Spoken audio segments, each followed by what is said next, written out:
Hello hello et bienvenue dans cette nouvelle vidéo YouTube. Je suis ravie de vous retrouver aujourd'hui pour une vidéo spéciale puisque je vais vous parler de tous les livres qui m'ont le plus aidé, impacté tout au long de mon parcours entrepreneurial mais aussi dans ma vie perso. Alors effectivement il y a des livres avec lesquels je suis plus forcément aussi alignée qu'à l'époque aujourd'hui, mais pourtant ça m'a réellement aidé, ça a réellement eu un impact. Donc je me suis dit que ce serait cool de vous les partager et comme j'avais fait un article complet de blog à ce sujet sur mon autre site internet et je me disais que ce serait trop pertinent de venir vous les partager par ici. Avant toute chose, si tu viens d'arriver par ici, je m'appelle Elisa, je suis formatrice en design humain, je suis également naturopathe. Pense à t'abonner pour soutenir ma chaîne YouTube, mon travail et aussi pour en apprendre plus sur ton design humain, sur l'entrepreneuriat au féminin. Et sans plus attendre, rentrons dans la vidéo. Du coup, je les ai triés dans le sens inverse, pas de mon livre préféré à celui que qui m'a aussi aidé, mais qui voilà, c'était pas forcément mon préféré du préféré.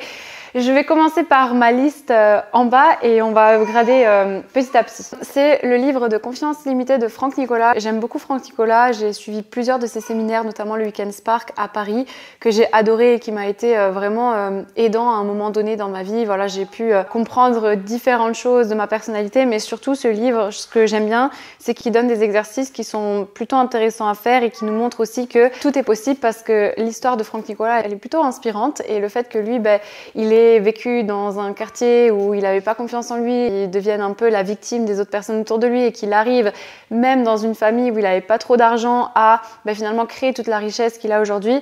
On voit que c'est un entrepreneur qui est vraiment parti de zéro et qui a vraiment construit un écosystème en fonction de son vécu. Voilà, j'aime beaucoup le personnage. Après, je suis pas forcément alignée avec tout ce qu'il dit non plus, du fait de qu'il faut se lever absolument à 5h du matin, 4h du matin, notamment quand tu es en maman postpartum.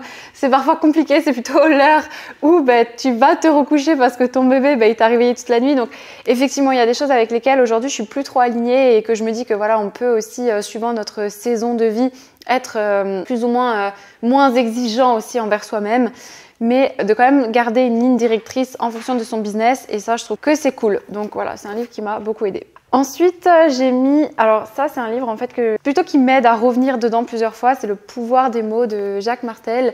J'aime beaucoup parce qu'en fait, on voit que les mots ont une réelle énergie et les mots qu'on utilise ont une fréquence énergétique et j'adore les tableaux qu'il met dans le livre en fait de propositions. Par exemple, quand il dit il n'y a pas de problème, il dit c'est correct à la place. Voilà, il met plein de tableaux où il propose en fait l'énergie du mot différemment en fonction de ce qu'on veut dire. Et il a une manière d'aborder les choses qui sont très simples, que c'est voilà. Et c'est vrai qu'il reprend aussi les concepts des 4 accords Toltec, ce qui est un de mes livres préférés.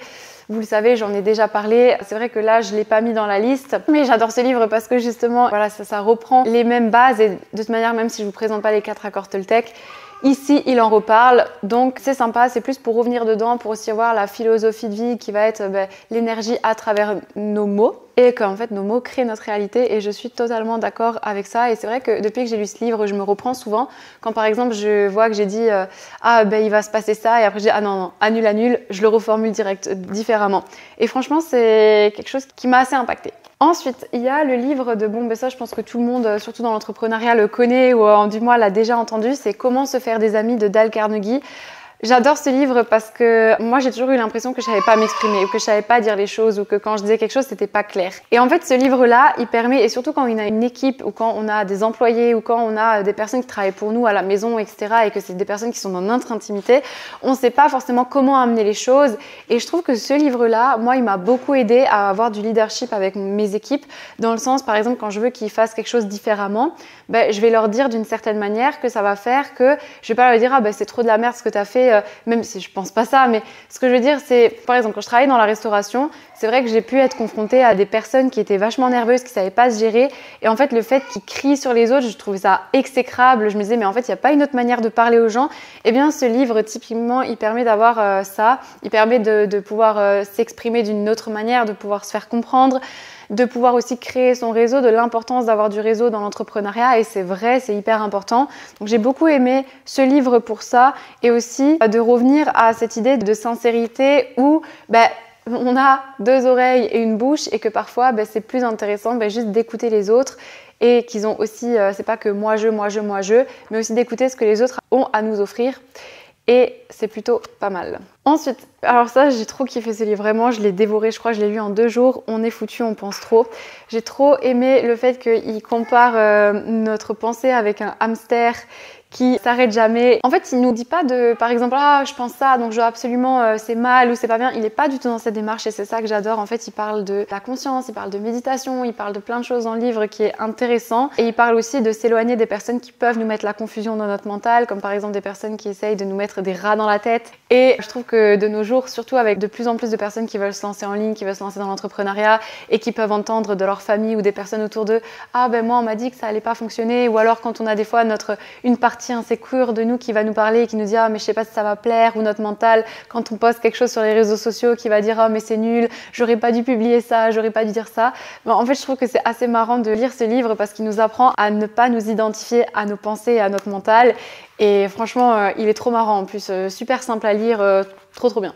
Après, alors en fait j'avais mis ce livre, Les filles sympas qui sabotent leur carrière. J'avais mis ce livre en 3e position, mais clairement je le remplacerai par Demandez et vous recevrez parce que c'est un de mes livres préférés et de toute façon vous le voyez, il est complètement tellement je l'ai lu, relu, j'ai fait tous les exercices à l'intérieur, j'adore ce livre. Ce livre-là, au moment où j'ai quitté la restauration, m'a réellement aidée parce que il me permettait en fait de reprendre une position. Alors en fait à l'époque, je me voyais un peu comme une petite fille et le fait de lire ce livre, ça m'a permis juste de me mettre dans une position de ok, donc j'ai ma vie, les responsabilités que je dois prendre, de pas non plus me sous-évaluer, en fait d'apprendre à voir mon potentiel, à me voir moi, dans ma manière de m'exprimer, de pas m'exprimer comme la petite fille mais de m'exprimer comme celle qui a les compétences, qui a l'expertise, et je trouve qu'il a été vachement aidant à ce moment-là de ma vie, au final à réellement laisser sortir mon potentiel. Et c'est vrai que je pense qu'il a été écrit par quand même une féministe ou pas, mais voilà, c'est de savoir agir dans les circonstances du monde du travail, là où les hommes entre guillemets pourraient être plus favorisés, où les hommes pourraient avoir le mérite et pas la femme parce qu'elle a fait certaines choses au final au même niveau que l'homme, et c'est l'homme qui a été récompensé plutôt que la femme parce que du coup on est une femme. Mais c'est assez intéressant, et en fait ce qui est bien dans ce livre c'est qu'il est super bien écrit dans le sens où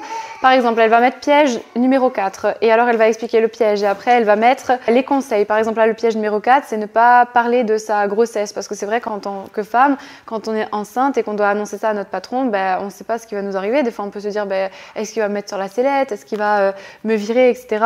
En fait, elle donne des conseils qui peuvent être pratiques et qui peuvent être hyper anodins, qu'on pourrait entendre aussi d'une autre personne, mais je trouve que ça fait du bien de les lire dans ce contexte un peu de formation, et que ça sert à rien au final de cacher sa grossesse, qu'il vaut mieux en parler, que notre valeur, elle n'est pas attachée à qu'on soit maman ou autre. Au final, que si la personne elle veut réellement nous garder, elle nous gardera, et aussi au niveau de la communication. Donc voilà pour ce livre-là. Mais clairement, aujourd'hui, dans mon top 3, je le remplacerai par Demandez et vous recevrez parce que c'est un de mes livres préférés. Et en fait j'adore ce livre parce qu'il permet vraiment de nous abandonner à nos rêves, dans le sens à vraiment de croire en tous nos désirs. Il y a un exercice que j'adore dans ce livre, que c'est la banque virtuelle. En gros, soit vous prenez un calepin, soit vous prenez un cahier, soit vous prenez un bocal, et dans ce bocal, vous mettez des chèques que vous aimeriez recevoir, par exemple payer pour avoir vendu tant et tant de formations. Il nous apprend à nous observer, mais surtout à créer la vie qu'on désire. Et moi, pour avoir fait tous les exercices là-dedans, c'est vrai que si vous m'écoutez et que vous connaissez pas mon histoire ou quoi, vous pouvez dire ah mais elle est folle celle-là. Mais réellement, la visualisation, le fait de se projeter. Moi, je me rappelle quand j'étais en dette, quand j'avais des dettes, il disait que pourquoi est-ce que tu veux de l'argent? Donc pourquoi est-ce que tu veux de l'argent? Ok, mais du coup, qu'est-ce que tu vas faire avec l'argent que tu reçois? Donc de mettre le montant de l'argent que tu vas recevoir et de dire spécifiquement qu'est-ce que tu vas faire avec cet argent que tu vas recevoir. Et moi je me rappelle que j'avais mis un montant de 20 000 € et en fait j'avais mis précisément au moindre centime qu'est-ce que j'allais faire avec ces 20 000 €, notamment rembourser mes dettes. Et j'ai trouvé cet exercice hyper intéressant parce qu'il y a des fois des gens ils disent je veux de l'argent mais ils savent pas pourquoi ils veulent de l'argent, et tous les exercices qu'il a là-dedans ça parle vraiment du fait que l'univers il est là, qu'on peut demander des choses à l'univers et qu'on peut émettre des intentions, et réellement quand notre intention elle est claire et qu'on y met aussi les actions par derrière, on peut réellement créer des choses extraordinaires dans notre vie. Et je vous dis, moi je suis partie de rien. Je vous l'ai dit encore la dernière fois sur un de mes reels ou un de mes TikTok, je sais plus, que clairement je suis pas née du tout avec une cuillère en or dans la bouche, que mes parents ils avaient pas beaucoup de sous, et qu'aujourd'hui j'ai créé une vie plutôt très très confortable, que je peux me permettre beaucoup de choses, et ça vient aussi pas que du travail mais de l'équilibre entre mes pensées, mes actions et l'observation de moi-même et de me connaître. Donc j'adore ce livre, vraiment je le conseille à fond. Après, un autre lecteur que j'adore aussi bien évidemment, c'est Napoleon Hill avec Réfléchissez et devenez riche, j'adore, mais il y a aussi Les lois du succès. J'adore ce livre, je l'ai dévoré. En fait, c'est 17 lois du succès d'après Napoleon Hill. En fait, ce qui est bien avec Napoleon Hill, c'est qu'il a regroupé toutes les personnes du monde qui avaient le plus d'argent et qu'est-ce qu'elles ont en commun. Et il parle des peurs, il parle du fait d'avoir un but clairement défini, comme je vous le disais en fait à l'instant, que c'est hyper important d'avoir un but, de savoir plus ou moins de par quoi est-ce qu'on va être drivé. Et c'est ok si on n'a pas de but, mais le fait de savoir plus ou moins ce qu'on veut à un moment donné, même si ça change par la suite, ça nous permet d'évoluer, d'avancer. Il parle aussi du fait de savoir s'entourer. Il y a plein de concepts qui sont très très très intéressants, surtout quand on se lance et quand on est tout seul et qu'on ne sait pas par où commencer. Donc le fait d'être dans un cerveau collectif, d'être entouré de gens qui l'ont déjà fait, de prendre confiance en soi aussi, c'est-à-dire de savoir s'observer, savoir observer nos pensées, de mettre des habitudes aussi en place qui peuvent nous aider. Donc j'avais lu le livre où il y a les 17 leçons, mais après vous pouvez aussi le retrouver en 4 livres et du coup là c'est la série. Donc là il y a le tome 1, c'est le cerveau collectif, la confiance en soi, le but clairement défini et l'habitude de l'épargne. Donc oui, aussi l'habitude d'épargner, de mettre de l'argent de côté. Et en top numéro 1, ça c'est vraiment mon livre préféré, je le lis tout le temps, tout le temps, tout le temps, encore aujourd'hui, c'est L'argent n'est pas le problème c'est vous. J'adore ce livre, vraiment c'est mon livre préféré. Il apprend à s'ouvrir à l'univers, il apprend que le jugement, à quel point ça nous bloque, le fait de juger les choses. Par exemple, si aujourd'hui vous êtes entrepreneuse et que vous voulez plus d'argent mais que vous jugez tout le temps le fait des influenceurs et qu'en fait peut-être que la stratégie qui serait la plus intéressante pour vous, ce serait de passer par des influenceurs mais que vous le faites pas. En fait, vous jugez déjà de prime abord quelque chose en fait qui peut être bon pour vous, mais du coup c'est pour ça que vous recevez pas aussi dans votre vie. Et je trouve vraiment tout ce qu'il dit, le fait au lieu de rester focalisé sur comment est-ce que je peux faire ça, de plus s'ouvrir à et si ce serait tellement merveilleux si cette solution elle pouvait venir à moi. En fait, il offre une perspective de pensée qui est complètement différente, à laquelle on n'a pas du tout été éduqué. Et j'adore de mettre la vision de notre travail, comment est-ce qu'on aimerait que notre travail y soit, si tout était possible, merveilleux, qu'est-ce qu'on pourrait faire. En fait, je trouve que cet exercice, il est hyper aidant parce que ça nous lâche carrément de tous les jugements et toutes les croyances qu'on pourrait avoir de réellement si l'argent n'était pas la question, qu'est-ce que j'aurais, qu'est-ce que je ferais. Si vraiment l'argent n'était pas la question, qu'est-ce que je mettrais en place dans ma vie et comment est-ce que j'agirais. Et du coup, en fait, il parle de l'argent, mais je trouve qu'il aide dans d'autres thématiques. Pas forcément que pour l'argent, mais souvent quand on se dit mais comment est-ce que je vais faire ça, comment est-ce que je vais faire ça, et c'est vrai que ça nous ouvre à voir la possibilité, voir toutes les solutions qui peuvent s'offrir à nous. Donc j'adore ce livre, vraiment il est trop bien. Il parle de l'argent, du fait est-ce qu'on est prêt à regarder notre compte en banque, est-ce qu'on est prêt à regarder les impôts aussi qu'on paye, qu'est-ce qu'on pense des impôts qu'on paye. Il ouvre vraiment des perspectives, j'adore. Le jugement limite votre capacité à recevoir. Voilà, donc je vous ai parlé de tous les livres. Il y en a un autre, pareil, en même temps que Napoléon Hill, c'est vrai que je l'avais mis au 2e niveau, c'est La magie de voir grand. J'aime beaucoup ce livre, je l'ai beaucoup aimé à un moment donné. C'est vrai qu'il parle de concepts très basiques d'entrepreneuriat qu'on peut voir sur des comptes par exemple de motivation. Comme vous savez, vous avez les comptes Instagram de motivation que vous avez l'habitude de voir sur Instagram, ça reprend les concepts un peu de livres de Napoléon Hill, c'est de La magie de voir grand.